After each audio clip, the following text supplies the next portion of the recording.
Hello everyone.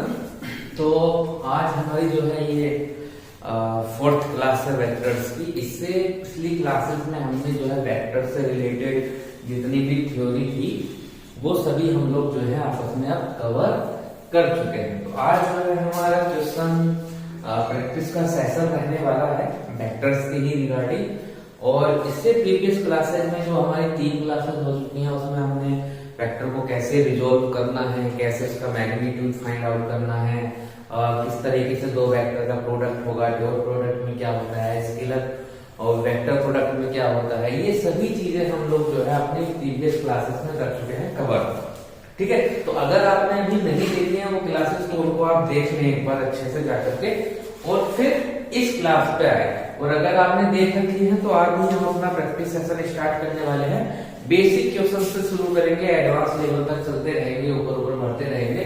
तो जो इसका पहला क्वेश्चन आज हम लोग डिस्कस करने वाले हैं वो ये है कि भाई find the component of vector A along the two given perpendicular direction and also write in terms of i and J.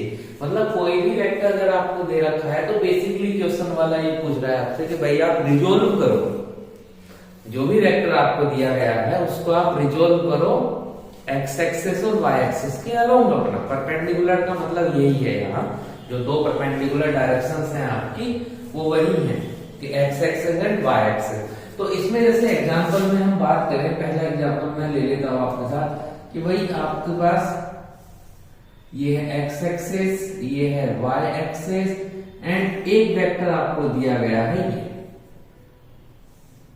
Vector A and ये वेक्टर कितना है आपका थीटा। तो अगर आप इसको कंपोनेंट में ब्रेक करेंगे तो कंपोनेंट में कैसे ब्रेक करेंगे? तो भाई मैंने कल आपको पिछली क्लासेस में क्या समझाया था कि आप जिस भी एक्स एक्सिस से जो यह ऐसा कहें कि जिस भी एक्सिस से थीटा एंगल अटैच होता है वो साइड कहां जाती है? कोस थीटा पे जाती है। तो ये कितना हो जाएगा? ये हो जाएगा ए कोस थीटा। जो दूसरी साइड होती है जिससे थीटा अटैच नहीं है वहां पे कौन सा कंपोनेंट आएगा? वो आता है हमारा साइन थीटा। तो अगर इसी चीज को, इन्हीं कंपोनेंट्स को मैं ओरिजिन के रिस्पेक्ट से लिखूं तो ये हो जाएगा A cos of theta and Y direction में क्या हो जाएगा हमारा ए ऑफ साइन थीटा। तो एक्स एक्सिस में यूनिट वेक्टर कितना है?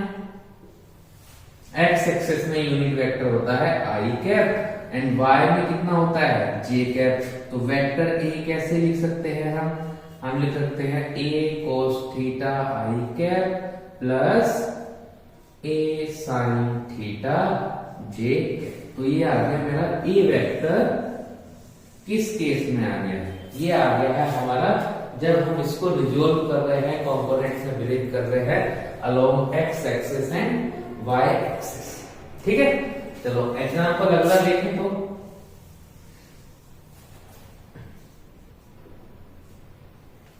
ये रहा, ठीक है। मान लीजिए ये हमारी एक्स एक्सिस है एंड ये हमारी जो है वाई एक्सिस है। एक वेक्टर हमें ये दिया हुआ है ए जो कि एंगल बना रहा है, इस बार एंगल मान लेते हैं 30 डिग्री। तो हमने क्या बताया है कि भाई जिस भी एक्सिस के साथ एंगल अटैच रहने वाला होता है, जिस भी एक्सिस के साथ एंगल अटैच होता है उसको हम कोस से डिनोट करते हैं। तो ये कितना हो जाएगा ए कोस 30 डिग्री एंड दूसरी साइड में जो जाने वाला है वो कंपोनेंट कितना हो जाएगा हमारा? ये हो जाएगा ए साइन 30 डिग्री। जिस भी साइड से एंगल अटैच होता है वो साइड कोस को जाती है, दूसरी बची हुई साइड किसको जाती है? साइन को चली जाती है। तो यहां कितना बनेगा कि भाई वेक्टर ए इधर क्या हो गया? ये आई कैप में चला गया, इधर जे कैप में आ गया। तो कितना हो जाएगा ये कि भाई वेक्टर ए को हम लिख सकते हैं कि A sine 30 degree into i cap plus A cos 30 into j cap. And sine 30 cos 30 आप जानते ही हैं, साइन 30 इज हाफ, तो a by 2i, cos 30 is root of 3 by 2 j। अगर हम 1/2 बाहर निकाल दें तो ये हो जाएगा ai plus root of 3a j cap. This is the vector a। हमने क्या किया, i और j के करस्पॉन्डिंग अपने वेक्टर को रिजोल्व कर दिया। ठीक है, और देखते हैं इसका एग्जांपल।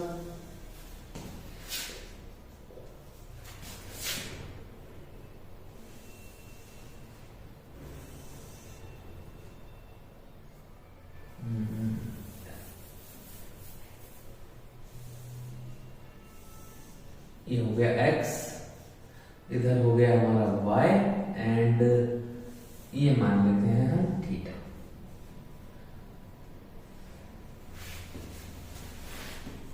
अब आप थीटा मान लें यार, थीटा की जगह पे एंगल एज्यूम कर लेते हैं हम, चलो 45 डिग्री।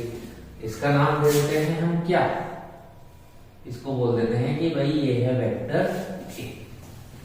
अब हमें रिजोल्व करना है, तो हमें क्या पता है कि भाई पॉजिटिव x में क्या हो गया i कैप, माइनस x में क्या हो जाएगा minus i cap, positive y में अगर j कैप है तो नेगेटिव y डायरेक्शन में माइनस का j कैप हो जाएगा। जैसे एक्सेस के साइड बदलते हैं सेम इन्हीं के साइड बदल जाएंगे, पॉजिटिव साइड में पॉजिटिव साइन, नेगेटिव साइड में नेगेटिव साइन। सेम y के लिए ऊपर की तरफ है तो पॉजिटिव j, नीचे की तरफ है तो नेगेटिव। ठीक है, तो अब जरा कंपोनेंट को ब्रेक करेंगे तो कितना आएगा, तो 45 एंगल यहां है तो ये कितना हो जाएगा a cos 45। इधर जाएंगे तो ये बिना एंगल वाला है तो इधर कितना हो जाएगा a sin 45। रिजोल्व हो गया आपका। रिजोल्व होने के बाद क्या करें, इसको अगर एक्सिस पे डिनोट करना हो तो किस तरीके से डिनोट किया जा सकता है कि भाई अगर ये मेरा ओरिजिन है तो इस डायरेक्शन में जाएंगे तो हमें क्या मिल रहा है a sin 45 मिल रहा है, i कैप की डायरेक्शन है, पॉजिटिव एक्सिस है। इधर तरफ जा रहे हैं तो कितना मिल रहा है a cos 45 मिल रहा है, ये माइनस के y की डायरेक्शन है मतलब माइनस j कैप है।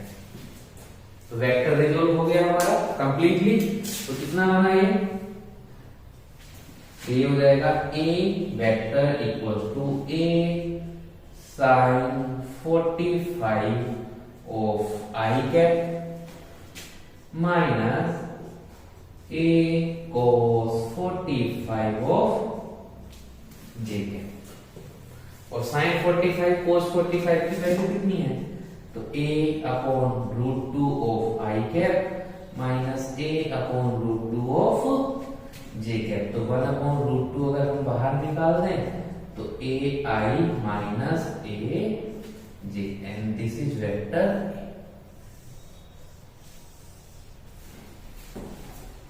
तो ये होगा हमारे कंपोनेंट में ब्रेक। ठीक है, तो पहला सिंपल ये समझाने के पर्पज पे था, उसके बाद हमने ये एंगल लिया, इसके लिए कंपोनेंट ब्रेक किया, फिर हमने ये एंगल कंसीडर किया, इसके लिए ब्रेक किया। ठीक है, चलो और देखते हैं एग्जांपल जरा इस पर।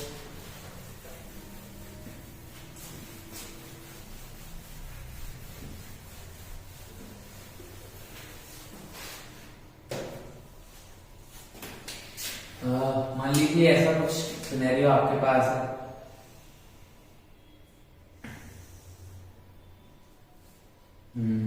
थोड़ा थर्ड स्क्वायर का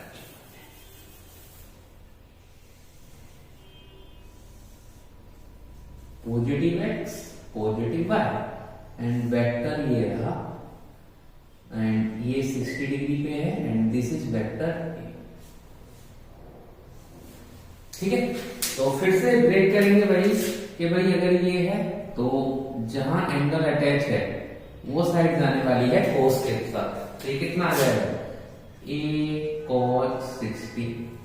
जिसके साथ एंगल अटैच नहीं है वो साइड जाने वाली है किसके साथ, साइन के साथ। तो अगर आप इसको लिखेंगे तो कितना हो जाएगा कि भाई अगर देखें नॉर्मल अपने क्वाड्रेंट प्लेन पे बना के तो कितना बन रहा है, एक a cos 60 डिग्री इधर, a sin 60 डिग्री इधर, इधर हो जाएगा माइनस एक्स एक्सिस मतलब माइनस का i, इधर हो जाएगा माइनस वाई एक्सिस मतलब माइनस का j। तो अगर आप हमें लिखना है तो क्या लिखेंगे कि वही वेक्टर a जो है वो क्या बना, minus of a cos 60 i cap minus of a sin 60 j cap. cos 60 is half, sin 60 is √3/2 j, then minus 1/2 हम बाहर ले लेते हैं कॉमन, तो अंदर क्या आ जाएगा ai plus √3a j cap, then this is vector a। तो हमने क्या किया, अपने वेक्टर को हमने दो कंपोनेंट में क्या कर दिया है, इसको रिजॉल्व कर दिया। अच्छा ये इंपॉर्टेंट क्यों है, क्योंकि मैकेनिक्स में जब आप आगे पढ़ेंगे तो उसमें बहुत सारे फिगर्स में आपको क्या करना पड़ता है, फ्री बॉडी डायग्राम बनाना पड़ता है। टेंशन निकालनी है, फ्री बॉडी डायग्राम बनता है। पुलिस के क्वेश्चन आएंगे, फ्री बॉडी डायग्राम लगेगा। किसी सरफेस पे जो इंक्लाइंड सरफेस है उस पे कोई ब्लॉक रखा हुआ है, फ्री बॉडी डायग्राम बनेगा। तो यहाँ ब्रेक कंपोनेंट में ब्रेक करना जो है आपको अच्छे से आना चाहिए, क्योंकि आगे जो भी मैकेनिक्स है आपको फ्री बॉडी डायग्राम जो है वो भर भर के मिलने वाले हैं। तो आपको बस इतना ध्यान रखना है कि जिस भी साइड के साथ एंगल अटैच रहता है वो कोस के पास जाएगी और दूसरी साइड जो रहेगी वो साइन के पास जाएगी। कंफ्यूजन कभी नहीं आएगा अगर इतनी सी बात आपने ध्यान रख रखी है। ठीक है, चलो आगे देखते हैं जरा एग्जाम्पल।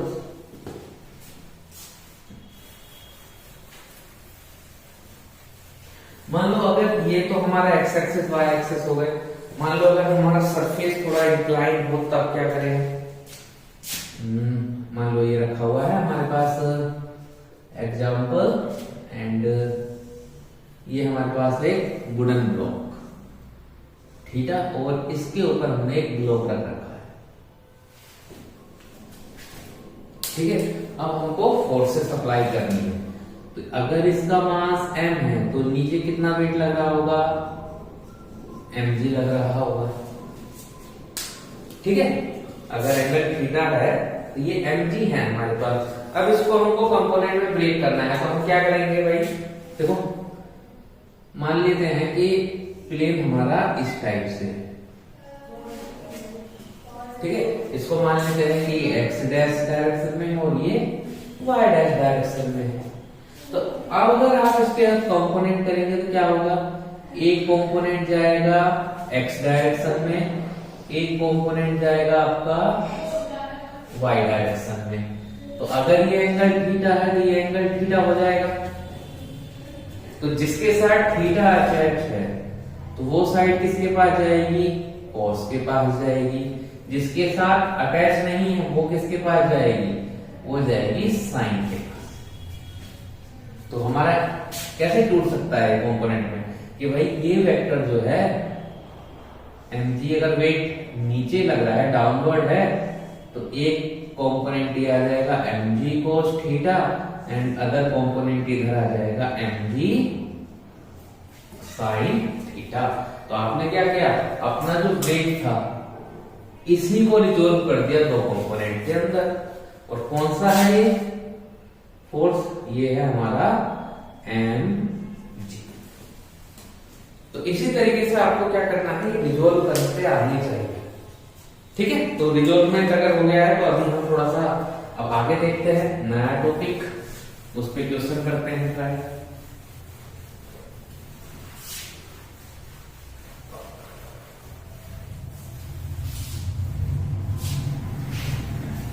देखो जैसे आगे क्या है कि find the resultant of two vectors, find resultant of two given vectors, two given vectors। ठीक है, ये क्वेश्चन हो गया हमारा। और इसमें जो एग्जाम्पल है, फर्स्ट एग्जाम्पल देखो, एग्जाम्पल से पहले मैं आपको एक बात डिस्कस करना चाहूंगा कि रिजल्टेंट हमने निकाला था, उसके मैंने आपको 3 तरीके बताए थे। क्या? एक तो आप ट्रायंगल लो यूज कर सकते हैं, पैरेललोग्राम लो यूज कर सकते हैं, सीधा फॉर्मूला यूज कर सकते हैं, या अगर आपको ज्योमेट्री जो है अंडरस्टैंडिंग लगती है, मतलब आपको दिख रहा है कि हाँ भाई यहाँ इक्विलेटरल ट्रायंगल बन सकता है, यहाँ रेक्टेंगल बन सकता है, मतलब नॉन ज्योमेट्री अगर आपको नजर आ रही है, तो आप सिर्फ ज्योमेट्री की हेल्प से भी अपने रिजल्टेंट की वैल्यू को डिफाइन कर सकते हैं। ठीक है, जैसे मैं पहला एग्जांपल आपके साथ ले रहा हूं, क्या कि भाई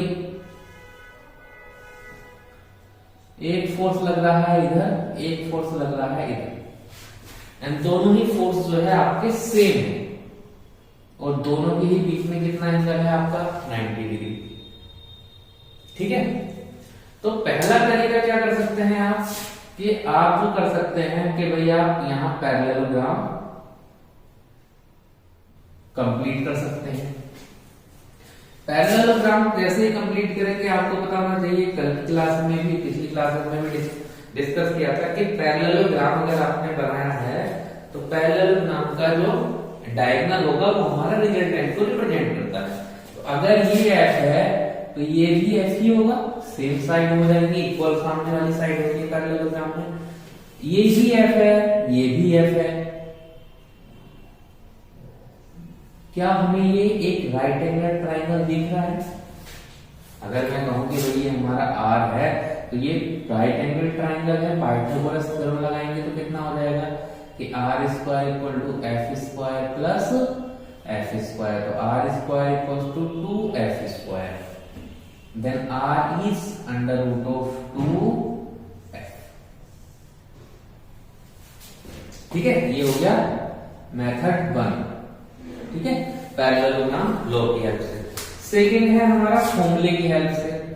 सेकंड फॉर्मूला क्या है कि भाई रिजल्टेंट जो होता है वो अंडर रूट के अंदर A square plus B square plus 2ab cos of theta. अब थीटा अगर यहाँ 90 डिग्री है तो रिजल्टेंट कितना हो जाएगा, अंडर रूट ए भी एफ है, एफ स्क्वायर, बी भी एफ है, F square plus 2f into F into cos of 90 degree. Cos 90 zero हो गया तो पूरा का पूरा ये फैक्टर जीरो हो जाएगा, तो अंडर रूट के अंदर क्या बन रहा है F square plus F square, तो ये कितना हो जाएगा F square plus F square 2f square, मतलब under root of 2f is my resultant. आई बात समझ में? तो आप पैरेललोग्राम लो भी लगा सकते हैं अगर ज्योमेट्री सिंपल है। ये ना ज्योमेट्री मेरे को सिंपल दिख रही है, क्यों? क्योंकि भाई ये जो बनने वाला हुआ ये स्क्वायर हो गया। अब स्क्वायर का डायगोनल, 2 ट्रायंगल बन जाएंगे, ट्रायंगल बन रहे हैं, राइट एंगल ट्रायंगल बन रहे हैं, राइट एंगल अगर ट्रायंगल बन रहे हैं तो सिंपली हम पाइथागोरस थ्योरम अप्लाई कर सकते हैं, कोई दिक्कत वाली बात इसके अंदर नहीं आने वाली। ठीक है, चलो आगे देखते हैं अगला एग्जांपल।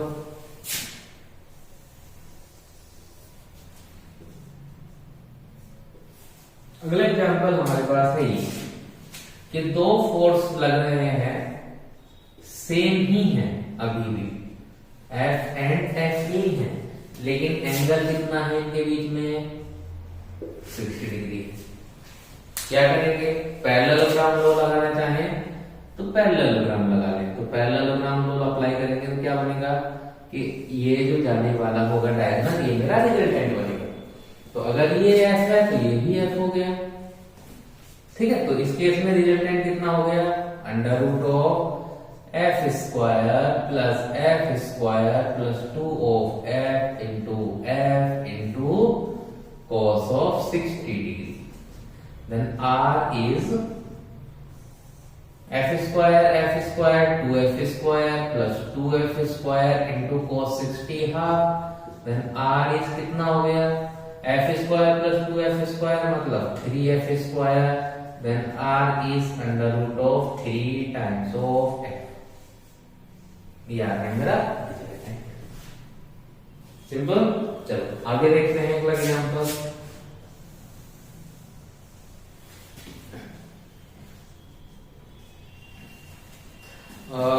हाँ ऐसा करते हैं, ये मान लेते हैं कि भाई एक फोर्स है F एंड एक फोर्स है आपका F ही ले लेते हैं थोड़ी देर के लिए F, एंड इन दो के बीच में जो है एंगल कितना है 60 डिग्री। ठीक है, दोनों के बीच में कितना एंगल है आपका 60 डिग्री है। तो अब यहां पे आपका अगर दोनों चीजें मैं आपको बताता हूं कि ट्रायंगल लॉ कैसे लग सकता है एंड पैरेललोग्राम कैसे लग सकता है। देखो ट्रायंगुलर लॉ की जो हमारा ट्रायंगल लॉ ऑफ एडिशन था उसकी डेफिनेशन ये बोलती थी कि भाई अगर आप किसी भी ट्रायंगल की दो साइड्स को एक स्पेसिफिक ऑर्डर में कंसीडर करेंगे देन उसकी जो थर्ड साइड होने वाली होगी वो आपके रिजल्टेंट को रिप्रेजेंट करेगी। तो अगर ये किसी ट्रायंगल की दो साइडें हैं जो किसी एक स्पेसिफिक ऑर्डर में जा रही हैं और ऑर्डर भी आप देख सकते हैं कि भाई ये एंटी क्लॉकवाइज बन रहा हो। ठीक है, तो अगर मेरी दो साइडें ये भी एफ है एंड ये भी एफ है, ये एक ट्रायंगल को अगर रिप्रेजेंट कर रही हैं, इसका मतलब होगा कि मैं अगर थर्ड साइड कंसीडर करूं जो अपोजिट डायरेक्शन में जाने वाली है वो मेरे किसको रिप्रेजेंट करने वाली होगी, रिजल्टेंट को रिप्रेजेंट करने वाली होगी। ठीक है, अच्छा अब अगर इसमें ट्रायंगल लॉ नहीं लगा के आप लोग देखना चाहें कि हम क्या करें, पैरेललोग्राम लॉ लगाना चाहते हैं तो क्या करेंगे आप देखो ये एफ दे ही रखा है, ये आपको एफ दे रखा है और ये जो एंगल है हमारा 60 डिग्री हमें पता है। ठीक है, तो ये जो वेक्टर है आप इसको सीधा सीधा मूव कराए इसी डायरेक्शन में यहां ले आए करा के मूव, इस वेक्टर को ये जो दूसरा वेक्टर है यहां से शिफ्ट करके सीधा जैसे ही है वैसा का वैसा ही आप कहां ले आए, इस जगह ले आए। तो हमने क्या किया, अपने वेक्टर को कर दिया शिफ्ट। तो जैसे ही आप वेक्टर को शिफ्ट करने वाले हैं तो वेक्टर हमारा कुछ इस तरीके से दिखेगा। कर दिया शिफ्ट। अब अगर यहां से शिफ्ट कर दिया तो आप ये हटाइए इसको। अब ये एंगल 60 है तो ये एंगल भी 60 हो गया। अगला काम क्या है हमारा कि भाई इससे बनने वाले पैरेललोग्राम को हमें कंप्लीट करना है। तो पैरेललोग्राम हमारा हो गया कंप्लीट। अब पैरेललोग्राम बन गया तो पैरेललोग्राम क्या डेफिनेशन में क्या था कि भाई जो डायगोनल जाएगा पैरेललोग्राम का वही क्या बनाएगा, मेरा रिजल्टेंट बनाने वाला होगा। तो ये ट्रायंगल लॉ की हेल्प से हो गया, ये पैरेललोग्राम की हेल्प से हो गया। ट्रायंगल लॉ में ये है कि भाई अगर दो वेक्टर दो करस्पॉन्डिंग साइड्स को रिप्रेजेंट करेंगे ट्रायंगल की, देन थर्ड साइड रिजल्टेंट को रिप्रेजेंट करेगी। पैरेललोग्राम लॉ की डेफिनेशन क्या है कि अगर दो वेक्टर एडजेसेंट साइड को रिप्रेजेंट करते हैं पैरेललोग्राम की, देन जो आपका डायगोनल होगा that will represent its resultant. तो ऊपर ट्रायंगल लॉ लगाया, नीचे पैरेललोग्राम लॉ लगा दिया है हमने। रिजल्टेंट आपको पता ही है, रिजल्टेंट क्या हो जाएगा, तो रिजल्टेंट कितना हो जाएगा, R equals to under root of F square plus F square plus 2f square into cos 60 degree. ठीक है, ये सेम ही हो गया, इसके जैसा ही बनेगा। Then R is under root of 3f, मतलब ये आएगा रूट 3f, जैसे ये आया है रूट 3f और ये कितना था रूट 2f। ठीक है, तो ये समझ में आई होगी बात। आपको क्या करना है, आपको पैरेललोग्राम बनाना है। देखो ट्रायंगल लॉ से ज्यादा बेटर पैरेललोग्राम लॉ पड़ता है। ठीक है, क्योंकि यहाँ थोड़ा सा विजिबिलिटी अच्छी रहती है, क्लियरिटी अच्छी मिलती है ट्रायंगल लॉ के रेस्पेक्ट में। अप्लाई दोनों करोगे रिजल्ट सेम आएगा। लेकिन अगर आप कहोगे कि सर किसमें इजी है, तो इजी जो है वो पैरेललोग्राम लॉ पड़ता है। आपको डायग्राम बनाने में भी आसानी रहती है, सब चीजों में फायदा रहता है इसमें।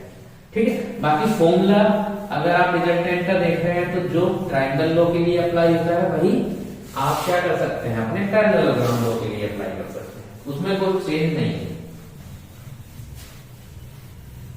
ठीक है, चलो जैसे अगला एग्जाम्पल देखते हैं हम।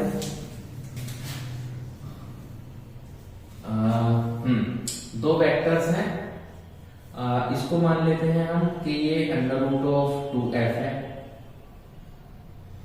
एक वेक्टर ये है हमारे पास जो है f upon root 2 and they are connecting with the angle of 45 degree.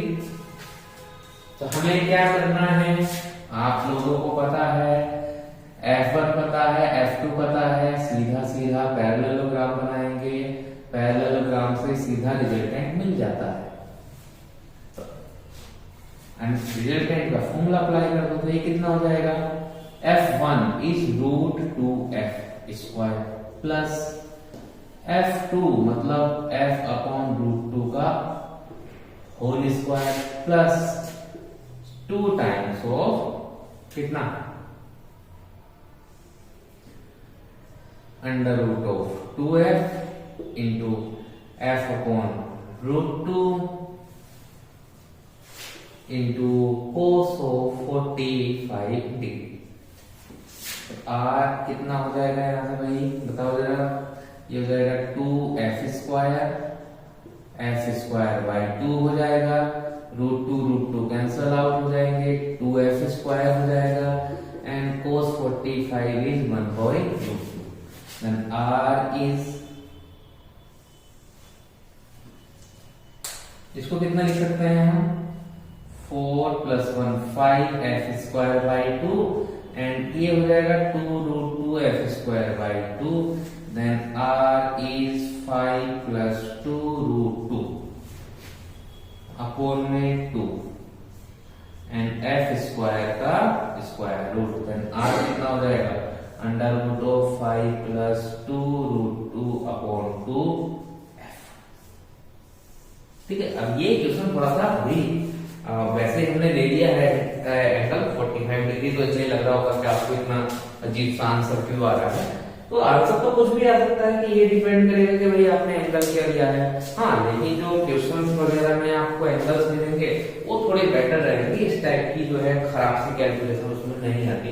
ये तो जस्ट एक अंडरस्टैंडिंग के लिए हमने मान लिया कि भाई अब ये वैल्यूज भी हमने थोड़ी सी रूट में ले ली है, इसलिए थोड़ा सा आंसर जो है हमारा वो रूट के फॉर्मेट में बन पा रहा है।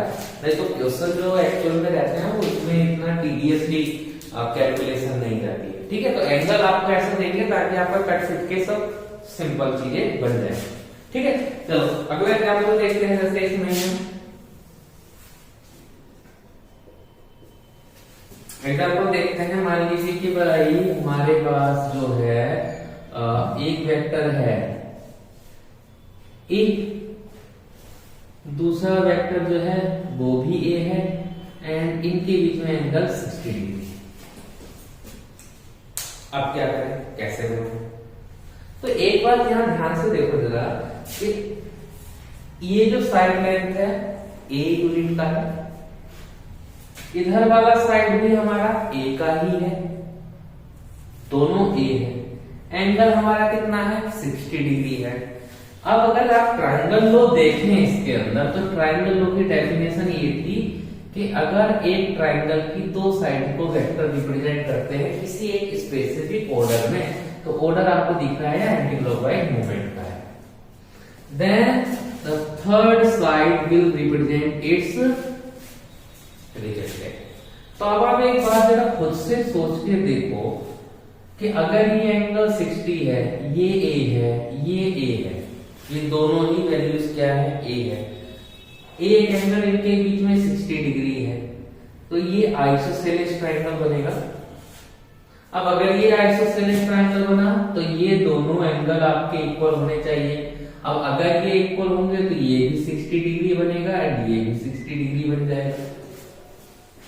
तो इसका मतलब क्या है कि ये तो एक इक्विलेटरल ट्रायंगल बना, और अगर ये इक्विलेटरल ट्रायंगल बना तो उसकी खासियत ये कि भाई वहां तो तीनों ही साइड्स की लेंथ सेम होती है, मतलब रिजल्टेंट भी कितना होगा, रिजल्टेंट भी आपका ए ही आ जाएगा।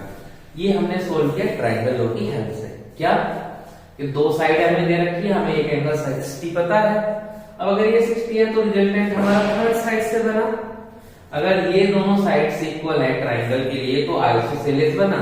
आइसोसेलेस की खासियत क्या है कि ये एंगल इक्वल होता है।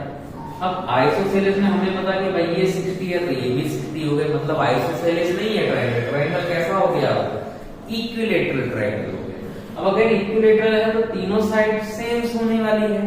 अगर तीनों ही साइड सेम है तो जितना लेंथ इस साइड का है उतना ही लेंथ इधर साइड का भी होगा, मतलब रिजल्टेंट भी जो होगा आपका वो एक यूनिट ही होने वाला है। ये हमने डायग्राम की हेल्प से ही सोल्व कर दिया। क्यों? क्योंकि डायग्राम सिंपल है, डायग्राम डिफिकल्ट नहीं है, यहां मुझे क्लियरली दी गया।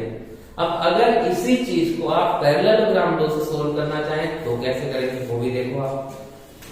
आपको ये तो दे ही रखा था कि ये वेक्टर जो है वो a है, ये वेक्टर भी आपको दिया हुआ है कि ये वाला वेक्टर भी हमारे पास कितना है भाई, ये भी a है।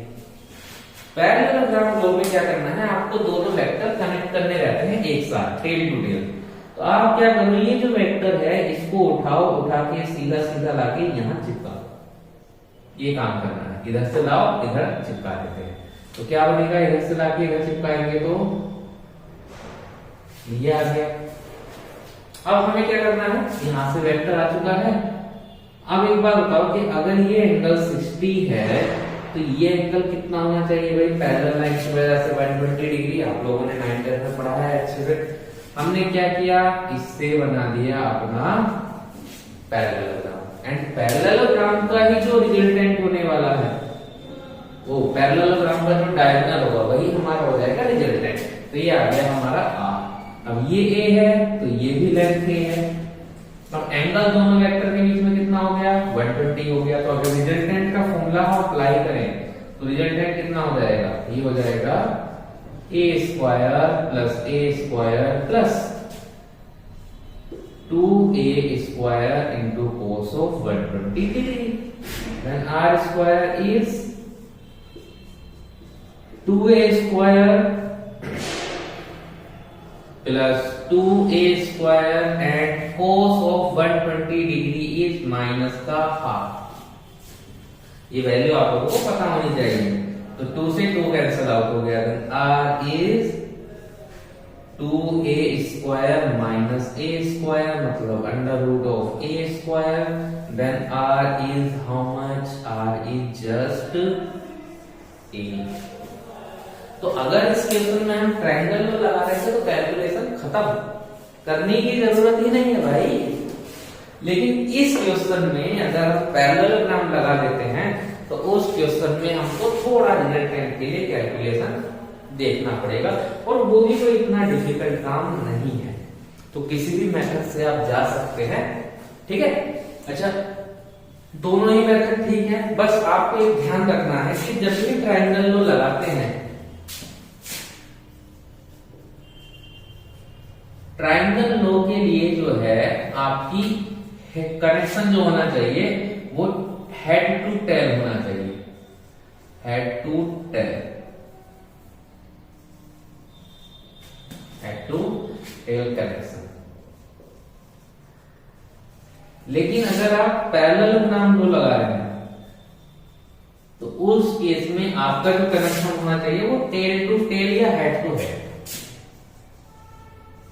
टेल टू टेल और हेड टू हेड कनेक्शन।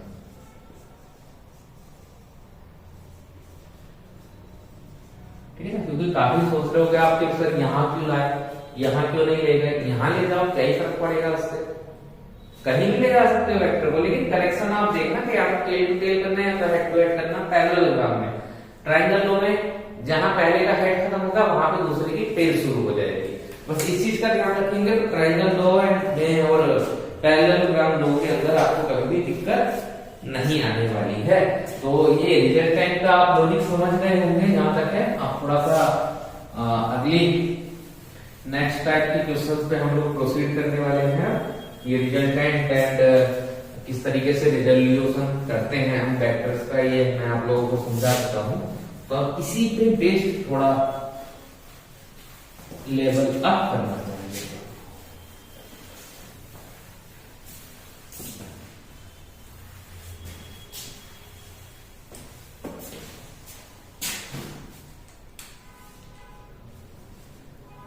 ठीक है, तो जैसे एग्जांपल्स पे आते हैं।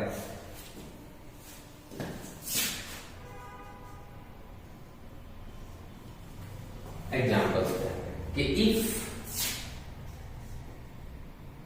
Vector a equals to 2i plus 3j minus 2k and vector b equals to i minus j plus 2k। ठीक है, दो वेक्टर दिए हुए हैं। That find angle, then find, पहले स्टार्टिंग से करते हैं कि then find A vector dot B vector. ठीक है, कल की क्लास में लोग रिकॉल करने वाले हैं ए वेक्टर डॉट बी वेक्टर। तो क्या होगा भाई, ए डॉट बी में क्या समझाया था कि आई का प्रोडक्ट आई के साथ, जे का प्रोडक्ट जे के साथ, के का प्रोडक्ट के के साथ हमको करना है, इसके अलावा और कुछ भी नहीं करना है। तो कितना हो जाएगा ये 2 into 1 plus 3 into minus 1 plus minus 2 into, कितना बना 2 माइनस 3 माइनस 4 माइनस 7 मतलब माइनस 5। ए डॉट बी आ गया। ठीक है, सेकंड पे आते हैं हम लोग। तो हमें निकालना है क्या, ए क्रॉस बी। तो ए क्रॉस बी कैसे निकलता था, vector A cross vector B. तो ये हो जाएगा I J K. A vector के कंपोनेंट 2 3 माइनस 2, बी वेक्टर के component 1 minus 1 2।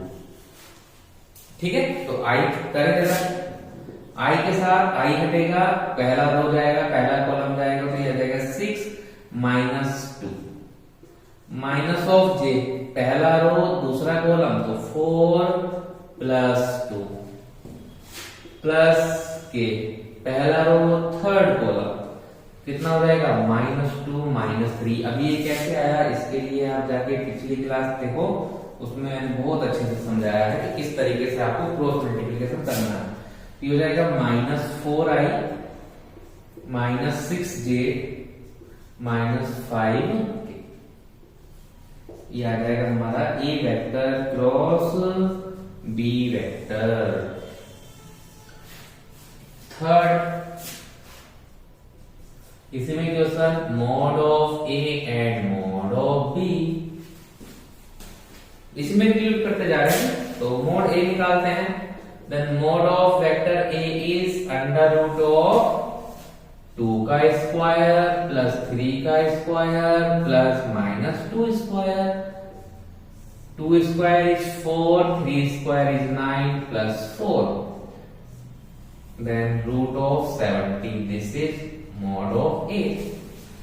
Mod of B find out करेंगे सेम तरीके से, 1 square plus minus 1 square plus 2 square, then this become 1 plus 1 plus 4 मतलब रूट ऑफ 6। ये आ गया वेक्टर बी। ठीक है जी, यहां पर आगे बात समझ में, 2 आ गया, ए आ गया, बी आ गया। अच्छा थर्ड,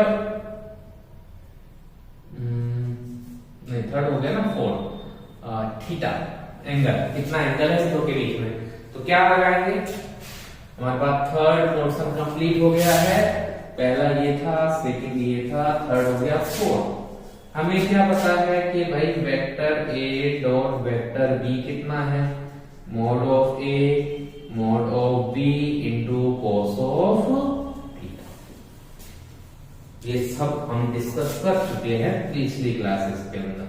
तो कॉस थीटा कितना हो जाएगा, vector A dot vector B upon mod A into mod of B. तो मॉड ए डॉट बी हम निकाल चुके हैं -5 है, वेक्टर ए का मोड √17 है, वेक्टर बी का मोड √6 है। तो cos थीटा कितना बन रहा है? ये बन रहा है -5/102 का रूट।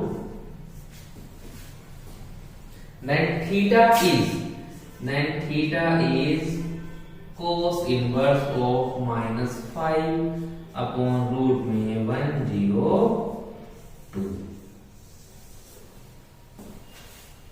ये हमारा एंगल है। ठीक है, तो ये कल की क्लासेस का हमने एंगल्स वगैरह का सब रिजोल्व कर लिया है। ठीक है, चलो इससे आगे देखते हैं। आप लोग इसको नोट कर लो क्वेश्चंस को। हो गया, चलो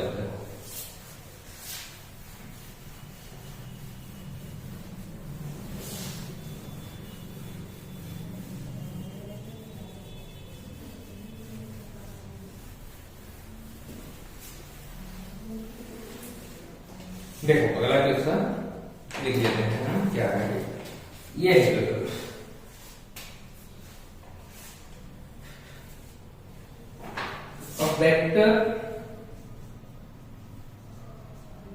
a vector is a vector which when added to the resultant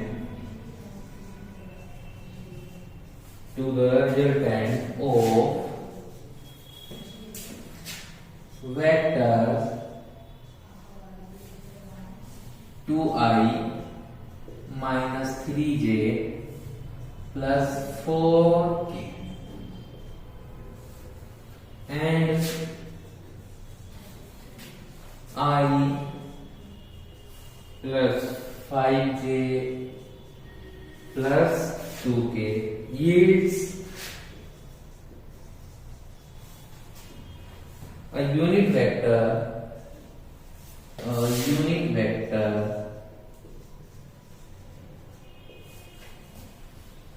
along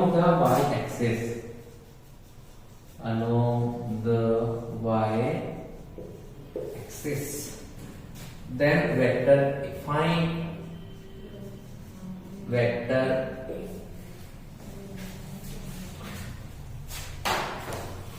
ठीक है। देखो हमें क्वेश्चन में दिया है कि एक वेक्टर ए है। ए जो है एक ऐसा वेक्टर है जिसको हम इन दो वेक्टर के रिजल्टेंट के अंदर ऐड करते हैं तो हमें एक यूनिट वेक्टर मिलता है। ठीक है, तो मान लेते हैं कि भाई ये जो है नामकरण कर ले, कुछ बेटर लगेगा। मान लेते हैं कि ये पी वेक्टर है। कितना है ये? 2i minus 3j plus 4k। दूसरा जो है वो क्यू वेक्टर है। कितना है? i plus 5j plus 2k।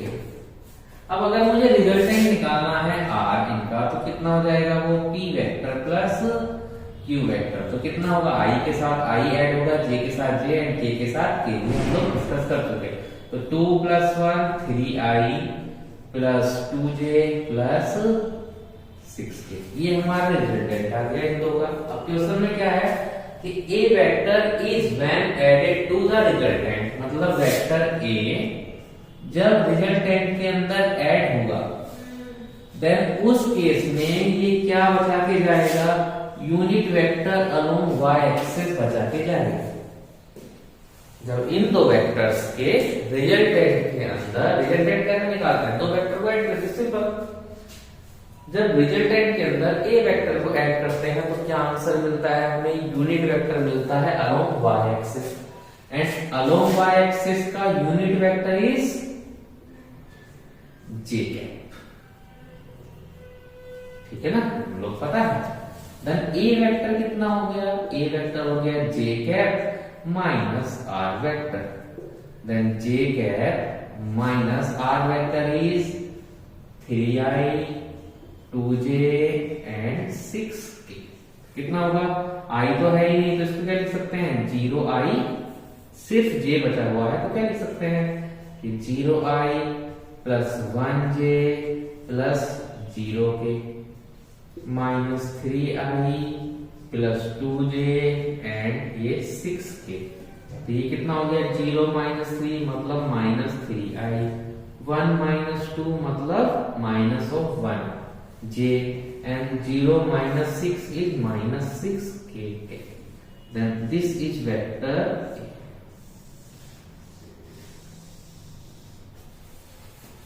ठीक है, तो ये क्वेश्चन पे डिपेंड करेगा कि क्वेश्चन क्या पूछने वाला है आपसे। अब हम लोग जो है मिक्स क्वेश्चन कर रहे हैं सब चीजें। ठीक है, तो क्वेश्चन के अकॉर्डिंग उसका आंसर, तो जैसा जैसा क्वेश्चन में बोलता जाए वैसा वैसा करते जाओ, कोई दिक्कत नहीं आने वाली। ठीक है, अगला एग्जांपल हम देखने वाले हैं। देखो, the sum of these three vector, find the sum of these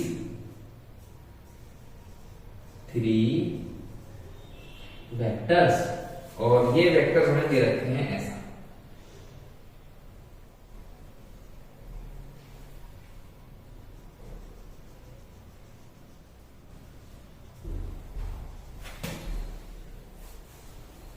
ये x एक्सिस है and this one is y axis, and ये दे रखा है 10 न्यूटन, न्यूटन तो नहीं है, सिर्फ 10 दे रखा है। तो 10 एंड एंगल दिया है 37 डिग्री। ओके, दूसरा दे रखा है हमें ये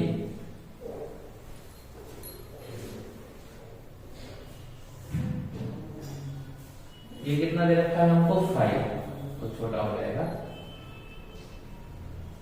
कितना एंगल है ये 53 डिग्री पे है, एंड दूसरा हमें दे रखा है 6।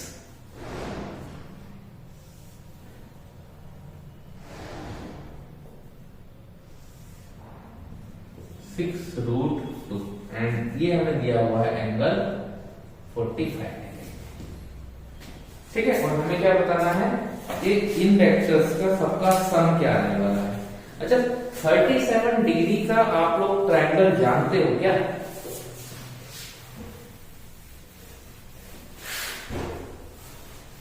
थर्टी 37 डिग्री का आप लोग ट्रायंगल जानते हो या नहीं? देखो, एक ट्रायंगल है आपका ये ध्यान रखना भाई, बहुत काम की चीज बता रहा हूं और ये हर जगह यूज होती है। थोड़ा सा और बेटर बना सकते हैं तो बना लिया जाए। ये साइड 3 है, ये साइड 4 है, तो पाइथागोरस से ये साइड 5 हो जाएगी। 3 के सामने हमेशा एंगल 37 डिग्री आता है, 4 के सामने हमेशा एंगल 53 डिग्री आता है। बस ये आप ध्यान रखना कि छोटा एंगल छोटी साइड, छोटा एंगल छोटी साइड, बड़ा एंगल बड़ी साइड। 3, 4, 5 की जो ट्रायंगल की ट्रिपलेट बनती है, राइट एंगल ट्रायंगल की जो ट्रिपलेट बनती है 3, 4, 5 की, उसके एंगल 37 और 53 आते हैं 90 के अलावा। अब कहाँ 37 है, कहाँ 53 है? एंगल छोटा, उसके सामने की साइड छोटी, एंगल बड़ा, सामने की साइड बड़ी। इतना सा ध्यान रखना है, बाकी कुछ नहीं करना है।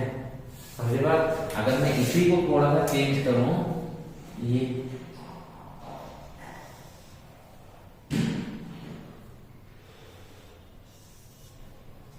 तो इधर 3 इधर 4, तो बड़ी साइड मतलब बड़ा एंगल, छोटी साइड मतलब छोटा एंगल, और ये हो गया 5। तो ये है हमारे पास। तो अब 37 पे वैल्यू कितनी आ गई? अगर मैं आपसे कहूं कि भाई साइन ऑफ 37 कितना हो गया, तो अपोजिट अपॉन हाइपोटेन्यूज, ये तो हमको पता ही है। अच्छा, cos 37 अगर हम कहें तो कितना हो जाएगा? 4/5 हो जाएगा। सिमिलरली अगर मैं आपसे कहूं कि भाई साइन 53 कितना हो गया, तो साइन 53 इज 4/5 हो जाएगा, एंड cos 53 कितना हो जाएगा? वो 3/5। तो ये 3, 4, 5 का जो है हमारा ट्रायंगल चलता है। ठीक है, और ये बहुत यूज में होता है, इसलिए इसको अच्छे से रट लो, ध्यान रख लो, कैसे भी करो, मतलब बस आए तो पता होना चाहिए कि कितना है। अब देखो, हम क्या करने वाले हैं, अपने फोर्सेस को रिजोल्व करने वाले हैं।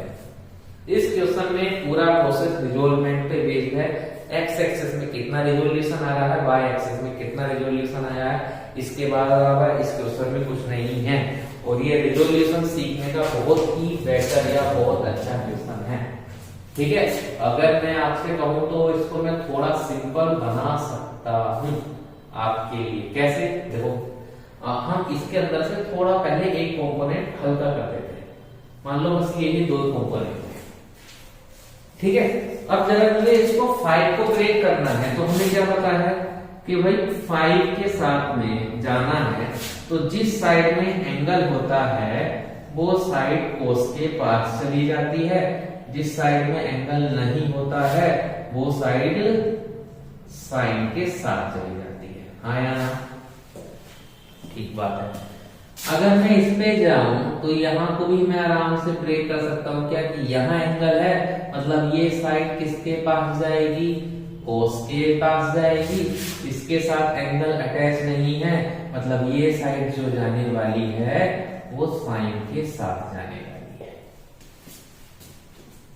तो अब अगर मैं इसको फर्दर लिखूं, फर्दर लिख लेते हैं इसको, तो क्या दिखाई दे रहा है,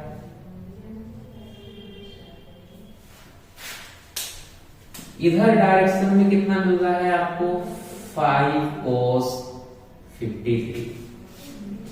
ऊपर डायरेक्शन में कितना मिल रहा है, 6√2 sin 45 डिग्री। इधर कितना मिल रहा है जी, 6√2 cos 45 डिग्री। एंड डाउनवर्ड में कितना मिल रहा है, 5 sin 53। लोड हो गया सारा। अब आप क्या करें, वैल्यू निकाल देंगे, वो क्या है, कुछ नहीं। तो 6√2 sin 50 डिग्री कितना हो गया, यही लिख देते हैं। तो 6√2 into sin 45 1/√2, ये कितना हो गया, 5 cos 53 3/5। ये कटा, इससे ये कटा, मतलब ये 6 हो गया, ये 3 हो गया। 5 into sin 53 4/5, मतलब कितना हो गया, 4 हो गया। 6√2 cos 45 is √2, मतलब ये 6 हो गया। तो अभी फोर्सेस कैसे दिखाई दे रहे हैं, देखो अब नंबर में लिख लेते हैं।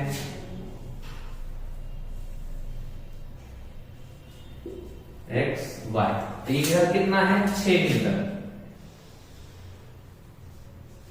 6 है। नीचे तरफ कितना है, 4 है। इधर तरफ कितना है, 3, और इधर तरफ कितना है, 6 है। ठीक है, अब फाइनल आ गया। अब आप ये बताओ भाई कि अगर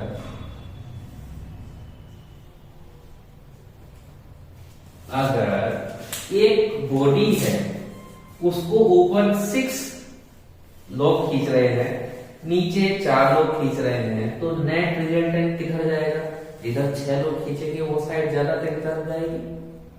आगे बात समझ में, एक तरफ 6 न्यूटन से खींच रहा है, एक तरफ 4 न्यूटन से खींच रहा है, बॉडी कहां जाएगी, ऑब्वियस सी बात है कि बॉडी उधर जाएगी जिधर 6 न्यूटन का फोर्स होगा। तो रिजल्टेंट कितना हो जाएगा, ऊपर 6 नीचे 4, मतलब ऊपर की तरफ 2।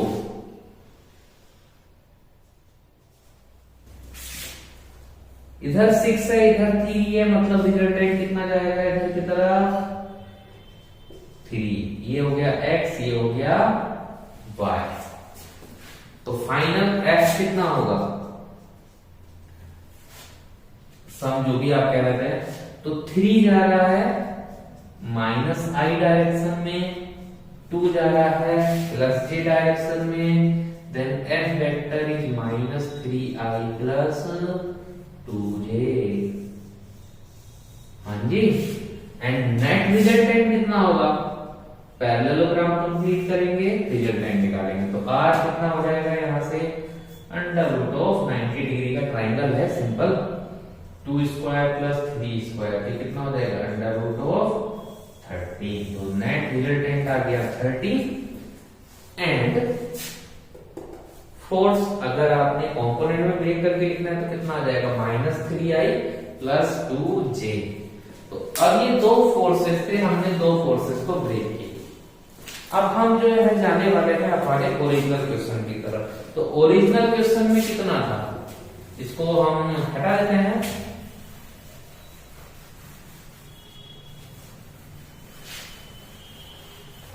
ठीक है, तो अगला क्वेश्चन जो करने वाले हैं हम थोड़ा सा उसको जल्दी करेंगे क्योंकि ये हमको ऑप्शन में आ गया है।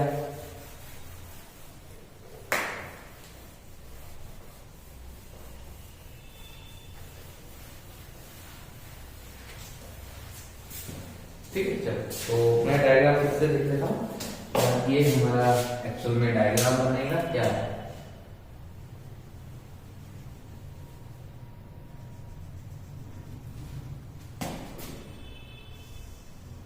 इधर 10 है, 37 है, इधर 5 है, 53 है, इधर 6√2 है एंड ये 43 है। ये है बना हुआ, तीन फोर्सेस आपको दे रखे हैं। अब आपको रिजोल्व करना है। क्या होगा, सीधा सीधा रिजोल्व करेंगे। आप अपने कंपोनेंट एक्सेस बना लो और सीधा सीधा लिखते रहो। देखो क्या होगा, यहां से इधर जाना है, मतलब ये कितना हो गया 10 cos 37। तो पहला कितना बन रहा है आपके पास, ये बन रहा है हमारे पास 10 cos 37। ठीक है, अब हम एक बॉडी मान के उसके ऊपर फोर्सेस अप्लाई कर रहे हैं एक साथ ही। ठीक है, अगला इधर कितना जा रहा है, ये कोस कंपोनेंट हो गया, तो ये हो जाएगा 10 sin 37 डिग्री। तो ऊपर कितना लग रहा है 10 sin 37 डिग्री। दो हो गए, पहला कंपोनेंट ब्रेक। अब इस पे आओ, ये कितना हो जाएगा यहां से यहां तक 5 cos 53 डिग्री, मतलब एक फोर्स और लगा इधर डायरेक्शन में, कितना 5 cos 53 डिग्री। अच्छा, अब इसका दूसरा कंपोनेंट कितना हो जाएगा डाउनवर्ड, हो जाएगा 5 sin 53 डिग्री।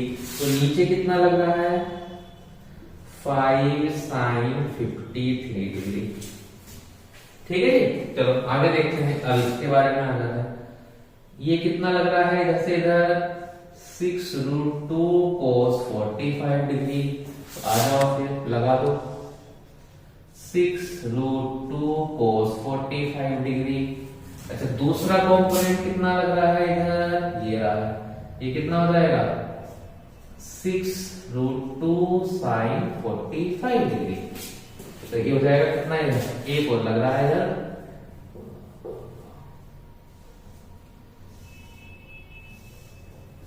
6√2 sin 45।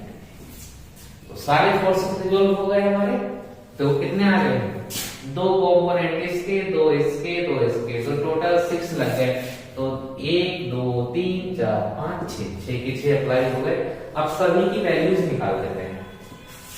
तो 6√2 sin 45, तो 6√2 into 1/√2, 10 into sin 37 is 3/5।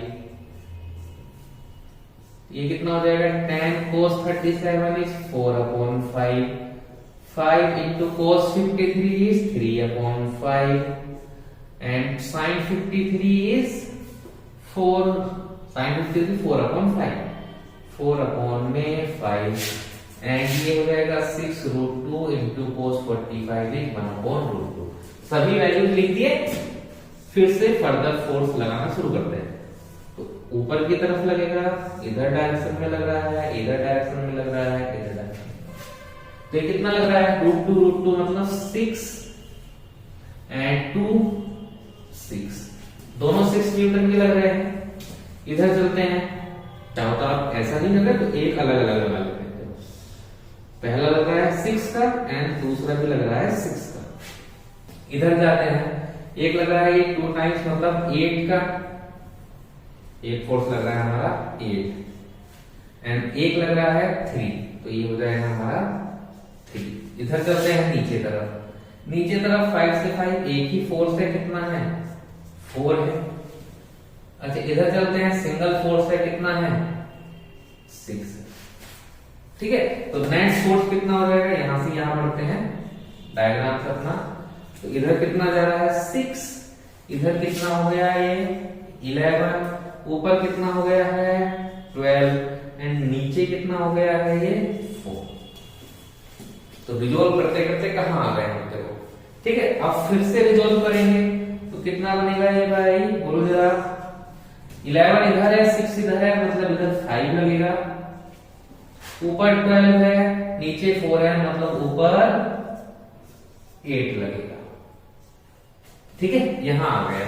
तो क्या दिखाई दे रहा है कि मैं अगर x और y में लिखूं तो ये होगी x डायरेक्शन एंड ये होगी मेरी y डायरेक्शन।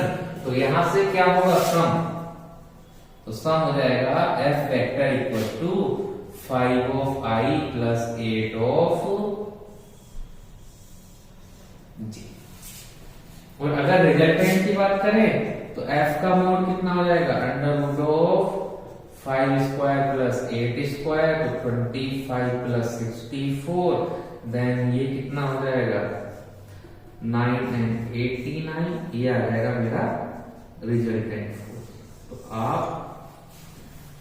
अब आप समझे कि अगर मुझे 3 वेक्टर दिए हुए हों तो 3 वेक्टर को हमें किस तरीके से रिजोल्व करना है। ठीक है, तो यहां से आगे 5i प्लस 8j।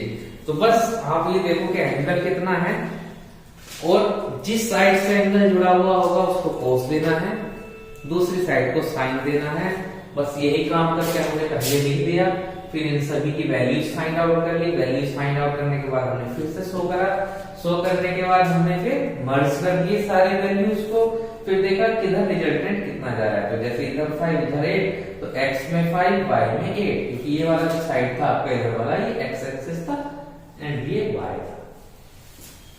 तो x एक्सिस y एक्सिस में 8 और 5 वैल्यू मिल गई, तो इसके बेस पे हमने रिजल्टेंट अपना लिख दिया। ठीक है, तो आज की क्लास में हम लोग इतना ही रखेंगे। अगली क्लासेस में जो है इसके ऊपर और से क्वेश्चन होने हैं अभी, तो अगली क्लास में भी आप आना है। ठीक है ना, चलो फिर अगली क्लास में देखते हैं, तब तक बाय बाय।